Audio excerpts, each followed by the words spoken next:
Free audio post-production by alphonic.com. Hello, hello! Bon, ça y est, épisode de bilan pour ces 3 mois passés dans le désert australien isolé de tout.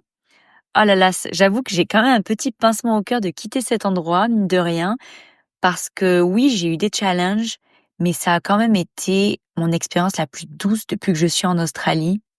Et il y a des petites peurs qui se réveillent en mode est-ce que je vais retrouver un nouvel endroit où ça va se passer aussi bien, où je vais me sentir aussi bien? Mais bon, quand il est temps de partir, il est temps de partir. Cependant, j'ai quand même appris des belles leçons et j'aimerais les partager dans cet épisode. Après, pour moi, c'est aussi un rituel de faire un épisode de podcast pour dire au revoir à l'endroit qui m'a accueilli et à toutes ces énergies qui ont pris soin de moi. Voilà, je suis en gratitude aujourd'hui de faire ces au revoir et de faire cet épisode. Donc pour commencer, quelque chose qui a vraiment changé dans ma vie, c'est que je suis beaucoup plus disciplinée pour le travail et je passe beaucoup moins de temps à procrastiner. En fait, comme je travaillais tous les jours, j'avais vraiment peu de temps personnel et donc peu de temps pour faire mes activités. Donc le matin, voilà, j'aime bien faire mes petites routines pour prendre soin de moi. J'ai aussi mes petits rituels pour étudier la crypto. J'ai aussi mes petits rituels où j'aime bien créer du contenu sur Insta, évidemment faire des épisodes de podcast.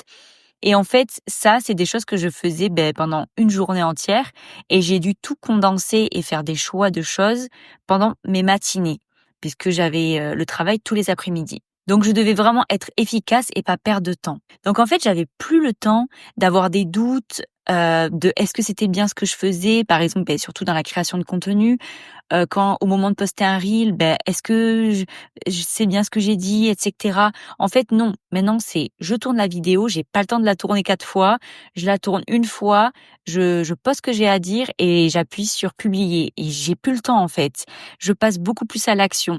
Ou par exemple, pour faire un podcast, la plupart du temps, avant, voilà, j'enregistrais un épisode de podcast et on va dire que je l'écoutais 3-4 fois avant de me décider est-ce que c'était bien, est-ce que je devais pas refaire quelque chose.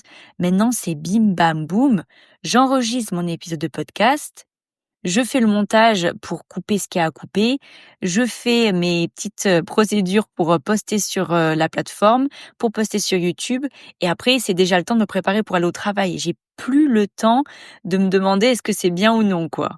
Aussi avant, je passais beaucoup plus de temps à scroller qu'à créer du contenu. Sauf qu'en fait, moi, j'ai trop envie de créer une communauté de personnes, voilà, de créer quelque chose de beau, où je continue à transmettre ce que j'ai envie de dire, où, voilà, je suis vue, je suis entendue, je suis connue des personnes que je dois attirer. Mais en fait, si je passe plus de temps à scroller qu'à me montrer, je vais jamais attirer les personnes qui sont censées venir vers moi. Et donc j'ai entre guillemets «inversé la tendance» et maintenant, c'est vrai que j'ai vraiment pris le pli de créer beaucoup plus que je scrolle. Maintenant, je scrolle, on va dire 10-15 minutes maximum pour regarder de manière générale ce qui se passe et après, le reste du temps, c'est je fais mes montages et je publie et voilà et c'est tout en fait. Et après je vais travailler. La deuxième chose, c'est que ma confiance a fait un bond. Alors, je trouve qu'il y a vraiment une différence entre avoir confiance en soi de manière générale et avoir confiance en soi quand on débarque dans un pays, dans un domaine de travail qu'on ne maîtrise pas. Moi, je suis arrivée en Australie, j'avais très peu d'expérience en restauration et j'ai dû me dépasser en permanence pour en fait m'intégrer, réussir à garder mes tafs, réussir à comprendre comment ça marchait et malgré toutes les barrières de langue, de la culture, des fonctionnements et en fait du métier en lui-même parce que l'hospitality, la restauration, même si ça nécessite pas de diplôme, c'est quand même un métier et il y a quand même des compétences à acquérir pour être efficace dans ce métier. Et je suis passée par plusieurs moments où j'ai dû me sentir ridicule, où on me renvoyait des choses pas cool des choses que je faisais, comment j'agissais, alors que j'avais toujours l'impression de faire mon maximum et je me sentais vulnérable en permanence. Voilà, surtout la première année où j'étais en Australie, ça m'a demandé voilà des énormes efforts pour m'acclimater en permanence. Et là, quand je suis arrivée dans cette Rhoda House, je suis arrivée, on m'a laissée complètement autonome. on m'a laissé complètement libre dans la manière dont je devais gérer mon poste. J'avais beaucoup de choses à gérer quand je suis arrivée, mais on m'a à peine formée au tout début. Alors oui, on m'a montré au tout début parce que j'ai remplacé un Français. Donc on va dire pendant une petite semaine, il m'a un peu transmis tous les petits trucs à savoir par rapport aux choses techniques à savoir. Mais après, le reste, j'étais complètement libre de faire comme les choses comme ça me semblait logique, on va dire. Et en fait, au début, ça m'a fait super peur, mais ça m'a permis de vraiment voir de quoi j'étais capable et de faire un bond dans la confiance en moi, dans le monde du travail. Et là, j'ai comme acquis un niveau de confiance qui fait que c'est comme un level. Vous savez, dans les jeux vidéo, on est dans un niveau et on va pouvoir peut-être faire des erreurs et mourir, on va dire 3-4 fois, mais on retombe toujours en fait on va dire au premier niveau. Mais une fois qu'on a atteint le niveau 2, même si on va refaire des petites erreurs, on peut pas retomber en dessous du niveau 2. On est au niveau 2, voilà, on bouge plus. Et bien là, j'ai l'impression que c'est un peu ce qui se passe, c'est que j'ai atteint un certain niveau maintenant de confiance en moi dans le monde du travail dans lequel, dans le domaine dans lequel je suis là, qui fait que je sais que là, je peux plus retourner en arrière. Et ça fait un bien fou pour l'estime de soi. La troisième chose, c'est que j'ai découvert la vie en communauté. Mais oh my God, j'avais jamais vécu cet esprit de famille, de vivre ensemble. Je sors de ma chambre, je vois quelqu'un de mon travail, donc je commence à lui parler, on prend 5 minutes. Après, je vais à la cuisine, je vais cuisiner et je cuisine avec mes collègues. En seulement 3 mois de vie ensemble, j'ai l'impression d'avoir trouvé une famille. Et d'ailleurs, c'est la raison pour laquelle c'est aussi difficile de partir. Je suis même pas partie, franchement, il me manque déjà. C'est tellement un autre mode de vie que j'avais jamais vécu avant. J'ai vécu dans une société où l'individualisme, il est quand même favorisé, où d'avoir son appartement seul, c'est quand même quelque chose qui est beaucoup plus reconnu que vivre à beaucoup dans une maison, par exemple. Et ici, on vit tous ensemble et c'est tellement magnifique. Ça m'apporte tellement beaucoup d'amour et la solitude. Je me rends compte que j'en ai besoin pour me ressourcer, mais en fait, j'ai besoin de ce sentiment de communauté. On n'est pas fait pour vivre seul. En plus, j'ai découvert des cultures de pays que j'avais pas du tout prévu de visiter.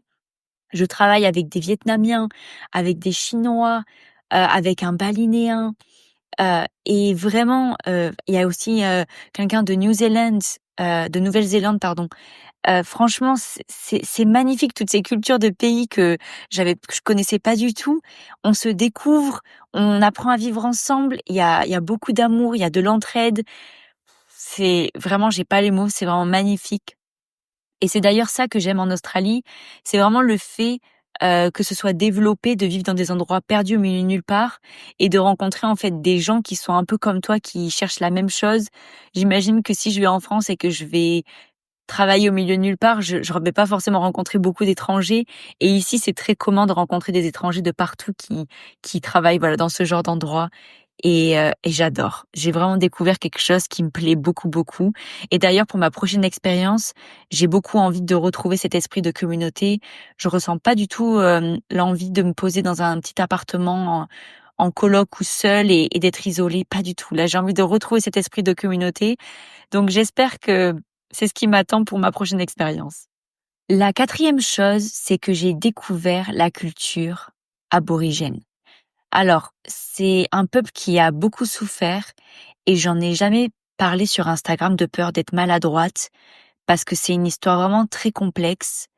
Mais à la base, les aborigènes en Australie vivaient en harmonie avec la nature et les colons anglais ont débarqué et ont considéré que la terre n'appartenait à personne, donc ils se sont appropriés leurs terres. Leurs terres ont été volées et ont détruit leur mode de vie nomade. Et du coup, à partir de là, il y a des millions d'enfants qui ont été, des millions d'enfants aborigènes qui ont été enlevés de leur famille et qui ont été placés dans des écoles, dans des familles blanches. Et parce qu'en fait, leur objectif, c'était vraiment que les enfants puissent avoir une éducation qui, selon eux, n'était pas éduquée. Et du coup, ils voulaient leur faire assimiler cette nouvelle culture, cette nouvelle éducation, en leur faisant oublier leur langue et leur culture. Donc aujourd'hui, il y a pas mal de lois qui ont été mises en place pour favoriser leur intégration. Et parce qu'ils ont longtemps été marginalisés, il y a beaucoup de lois qui les ont empêchés de voter, qui les ont mis de côté. Donc aujourd'hui, il y a des choses qui ont été mises en place pour les intégrer de nouveau. Mais ça reste un peuple qui est quand même marginalisé et qui ont été très, très affectés par les conséquences du mode de vie moderne qui sont venus. Et notamment avec l'alcool, c'est des gens qui se sont perdus un peu dans l'alcool parce qu'ils ont complètement été dénaturés, déracinés de leur culture. Donc c'est vraiment très triste. Et je vous laisse imaginer les conséquences pour ce peuple qui à la base vivait dans de la chasse, de la pêche, de la cueillette et se déplaçait selon les saisons, qui vivait vraiment en harmonie avec la nature, la terre. Et aujourd'hui, ils sont obligés de s'installer dans des endroits isolés en Australie. Ils ont vraiment des endroits appropriés qu'on leur a laissés entre guillemets, mais qui sont vraiment isolés et au milieu de nulle part. Et c'est pour ça que d'ailleurs, dans le désert, on va trouver beaucoup de communautés aborigènes. Et moi, dans le village où je travaille en ce moment, enfin du coup que je finis, j'ai fini de travailler, il y a une grande communauté d'aborigènes et j'ai rencontré cette culture. J'ai développé beaucoup d'affection pour eux. Et j'avoue que je suis très reconnaissante d'être venue ici et d'avoir mieux compris leur histoire. Aujourd'hui, je comprends mieux ce qui leur est arrivé, je comprends mieux leur comportement et c'est un peuple qui a quand même beaucoup de choses à offrir. Malheureusement, ils sont ils sont happés dans un cercle vicieux, dans cette précarité, dans les dépendances à l'alcool, à la malbouffe qui font qu'aujourd'hui ils sont quand même déconnectés de leur vraie nature et c'est quelque chose qui me touche beaucoup. Mais c'est un peuple qui garde quand même beaucoup de belles valeurs et qui a encore beaucoup de choses à transmettre. Et d'ailleurs, aujourd'hui, il y a beaucoup de choses qui sont développées, qui se mettent en place, notamment grâce à la culture, l'art, et qui leur permettent de s'exprimer, de transmettre certaines choses. Donc, il y a encore beaucoup de travail, mais c'est déjà un pas. Et je leur souhaite vraiment d'arriver à se reconnecter à ce qu'ils sont vraiment, parce que c'est un peuple qui, à la base, est très connecté au sacré et qui, à mon avis, peuvent transmettre beaucoup de choses au niveau de la spiritualité. Et voilà, c'est quelque chose qui me touche quand même beaucoup et je souhaite que les choses avancent pour eux. Une cinquième chose, c'est que la nourriture a pris une place plus saine dans ma vie. La nourriture a repris sa place, en fait, de nourriture dans ma vie. J'avais l'habitude de manger, toujours un petit truc sucré après mes repas, mais je faisais toujours attention de cuisiner des choses qui sont des alternatives au sucre blanc, de cuisiner des choses qui sont entre guillemets plus saines que le sucre en lui-même. Donc j'avais trouvé des petites alternatives, des petits gâteaux sucrés entre guillemets, mais qui sont, on va dire, plus sains. Sauf qu'en arrivant ici, eh bien, j'avais plus accès à ces ingrédients entre guillemets sains, à part les fruits. Et donc j'ai commencé à manger des muffins, à manger des choses un peu qu'on vendait au magasin et ce que je trouvais finalement. Sauf que ces trucs, ils sont vraiment bourrés d'additifs, vraiment bourrés de poison. Et donc, à un moment donné, je me suis dit, non mais là, mon mental, il est en train de péter les plombs parce qu'il y a comme une disharmonie, il y a comme une dissonance entre ce que j'ai appris et les répercussions, les conséquences de tous ces poisons qu'il y a dans ces trucs sucrés et ce que je suis en train de faire. Et donc, je me suis dit, ok, c'est bon, c'est fini. Là, j'arrête le sucre parce que je peux pas continuer à faire du mal à mon corps comme ça. Et oh my God, en arrêtant le sucre, je suis passée par des moments vraiment très difficiles parce que déjà je me suis rendu compte à quel point j'étais addict à tout ça et à quel point ça faisait vriller mon cerveau en fait de manger ces trucs-là. Et en arrêtant, j'ai vu les conséquences de ma dépendance, quoi. Il y a plein de choses qui sont remontées, plein de questionnements qui sont remontés et je me suis rendu compte que je fuyais le fait que je voulais pas rester en fait 6 mois dans cet endroit. En fait, mon mental, il avait projeté un plan et je voulais pas admettre que ça pouvait pas être autrement. Effectivement, tout était tracé, tout était confortable. J'avais mes 6 mois à faire et puis après j'allais voir après, mais mes 6 mois étaient tracés et partir, ça voulait dire encore aller à la rencontre de l'inconnu, l'instabilité Et au final, la nourriture était comme une distraction pour pas voir la vérité en face. Et depuis que j'ai pris mon courage et que j'ai décidé de prendre la décision de partir et de l'annoncer à ma manager, il y a comme une harmonie qui est revenue en moi et j'ai plus eu envie, cette envie pulsionnelle de manger. Je me sens de nouveau équilibrée. Je sens que mon âme est apaisée par ma décision. Et d'ailleurs, je sens aussi que mes journées de jeûne, elles sont beaucoup moins difficiles à vivre depuis que j'utilise plus la nourriture pour combler quelque chose. Et j'avoue que maintenant que je me suis vachement détachée de tout ça et que je mange plus de sucre, alors oui, j'en ai remangé 1 ou 2 fois, mais c'est plus une habitude, c'est vraiment exception. Là, genre, je mange du sucre, OK, en conscience.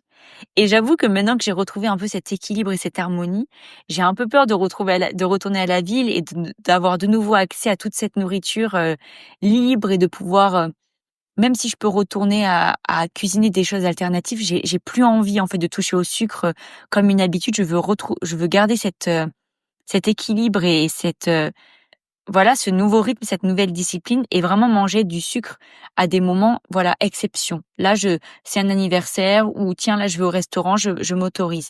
Mais je veux plus que le sucre fasse partie de mes routines. Ensuite, la 6e chose et la dernière chose que j'ai réalisée, c'est que ce sont les projections de mon mental qui me pénalisent le plus. En fait, c'est à cause des plans qui me semblaient logiques, à mon mental, que je suis tombée dans un truc où j'ai commencé, comme je vous avais dit, à me démotiver et j'ai pas voulu écouter le fait que je me démotivais, que c'était peut-être un signe qu'il fallait que je prenne une décision. Non, non, pas du tout. Quand mon mental, il avait pris la décision de rester 6 mois, et en fait, j'ai laissé un peu de côté mes démotivations, ma fatigue qui s'est accélérée, qui s'est intensifiée. J'ai commencé à compter les jours et j'ai passé plus de temps à me préoccuper de comment j'allais tenir les 6 mois que à me dire que est-ce qu'il peut pas avoir une autre solution? Alors qu'en fait, mon âme avait prévu d'y rester 3 mois apparemment. Et je trouve que c'est une très belle leçon pour me rappeler que le mental est prisonnier de ce qu'il croit être bon pour lui. Et au final, ce qui me fait le plus mal, c'est pas tant le fait de partir, parce que je sens que c'est juste et je sens que c'est la chose à faire, mais c'est plutôt laisser mourir tous les plans que mon mental s'était fait, laisser mourir tous les films que je m'étais fait dans le fait de rester 6 mois dans le désert, dans le fait de rester 6 mois dans cette région. Je sais pas, je me suis fait tellement de films, je l'ai tellement dit aux gens que c'est hyper difficile ce côté-là, voilà, de laisser mourir tout ça. Et en fait, ce que je retiens de tout ça, c'est que je pourrai jamais arrêter mon mental de faire ses plans. C'est comme ça. Mais par contre, je peux m'entraîner à m'en détacher. Le mental, il est nécessaire et il a sa place dans ma vie. Mais au lieu de le guider et de le laisser à sa place d'exécutant, je l'ai laissé me dominer. Le truc, c'est que le mental, il sait rien. Lui, il a besoin de sécurité. Donc il va me guider à faire des choix sécures. Parce en fait, c'est ce qu'il connaît et c'est ce qu'on lui a enseigné de faire depuis que je suis enfant. Dans cette société, on nous apprend à le confort, on nous apprend que c'est le résultat d'une vie heureuse, que de planifier les choses, que de savoir ce qu'on va faire dans 5 ans, dans 10 ans, qu'il faut pas vraiment prendre de risques parce que le confort et la sécurité, c'est ce qu'il y a de plus important pour se sentir bien. Mais en fait, c'est pas du tout la réalité des choses. En voyageant, je me rends compte que la sécurité, déjà, elle est pas du tout à l'extérieur, elle est à l'intérieur. Et j'ai réalisé que si j'arrive à sécuriser mon mental par d'autres moyens, donc par des moyens intérieurs, il y a quelque chose de magique qui se passe. Donc la conclusion de cette expérience, c'est que les objectifs, ils sont importants parce qu'ils m'aident à mettre du sens dans ce que je fais, ils m'aident à prendre des décisions alignées. Mais il faut garder en tête que les objectifs, ça reste des choses mentales. Et ils sont là, en fait, pour occuper la personnalité. Alors que l'âme, elle sait. L'âme, elle a un plan pour nous, notamment pour moi, et elle nous communique ce qu'elle veut à travers l'intuition. Moi, je sais ce qui me fait vibrer. Je sais ce que je veux pour mon futur. J'ai une idée de ce que je veux faire. Je sais ce que c'est ma mission de vie.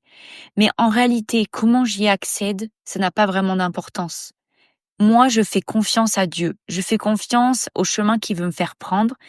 Et la manière dont j'y accède, ça n'a pas d'importance. pour y accéder, la seule chose que j'ai à faire, c'est faire confiance. Faire confiance à mon intérieur, faire confiance à mon intuition, faire confiance à Dieu. Oui, aujourd'hui, je suis contrariée de partir, même si, voilà, j'ai entamé un bon processus de deuil qui fait que ça va beaucoup mieux et maintenant je suis même excitée de partir.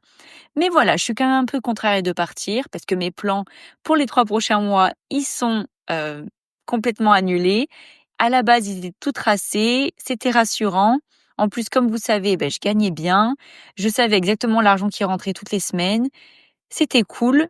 Mais le problème, c'est que c'est aussi ça qui pousse les gens à rester dans leur confort et ils s'accrochent à des choses rassurantes.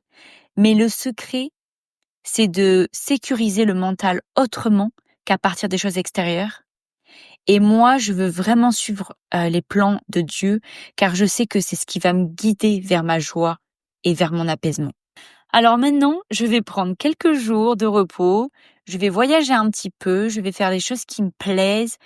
Voilà, quelques jours de pause, et quand le moment viendra, je sais que je trouverai mon nouveau travail pour finir ces fameux 3 mois et valider ma 3e année. Et évidemment, je vous tiens au courant de la suite sur Instagram. Voilà, je vous dis à très bientôt pour un nouvel épisode. Free audio post-production by alphonic.com.